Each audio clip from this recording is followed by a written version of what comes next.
Sì. Signori e signori, buongiorno.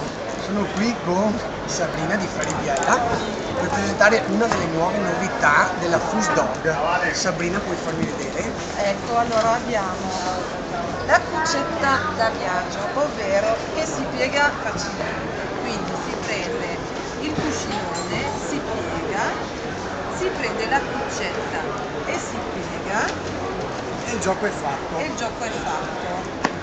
E diventa questa qua, facile da Ma trasportare. completa con il suo servizio. Certo. Mamma mia, che idea!